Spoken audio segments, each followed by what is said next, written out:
मौलाना मुजीबुर रहमान जा बयान ॿुधण जे लाइ मौलाना साहब जो यूट्यूब चैनल ज़रूर सब्सक्राइब कंदा। छा साईं को मुड़ुसु पंहिंजी घरवारी खां नाराज़ थी करे राति जो नाराज़ थी करे सुम्ही पए त उनजे मथां फ़रिश्तनि जी लानत हूंदी आहे? छा इहो हदीस में आहे या न?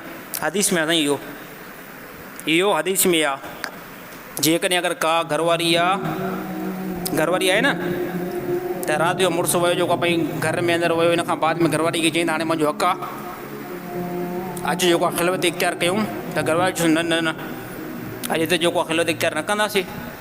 त मुड़ुसु चयो त मुंहिंजो हक़ु आहे, छाजे का हक़ु नथी ॾिए मूंखे भला?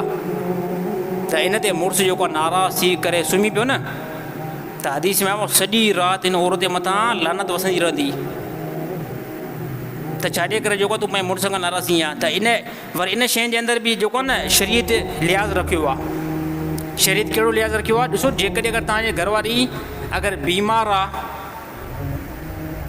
तबियत उनजी सही न आहे, ज़ोरी मजबूर कयो त अचु जेको आहे मूंखे पंहिंजो हक़ु ॾे, त इन में जेको आहे न पोइ घरवारीअ मथां लानत न ईंदी, पोइ इहा फिरी करे इन मर्द जे मथां लानत ईंदी।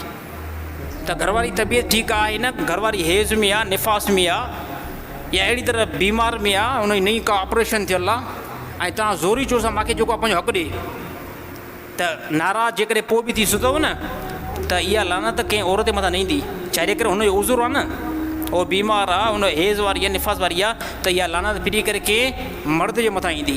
त हाणे बाज़ जेको माशरो औरतुनि जो आहे, थोरी थोरी ॻाल्हि ते जेको मुड़ुस खां नाराज़ थींदियूं आहिनि, त हे औरतुनि जे लाइ तमामु वॾी वईद आहे। त औरतूं बिल्कुलु जेको आहे इअं न कनि, त उन जे मथां फ़रिश्तनि जी लानत जेकी आहे वसंदी आहे।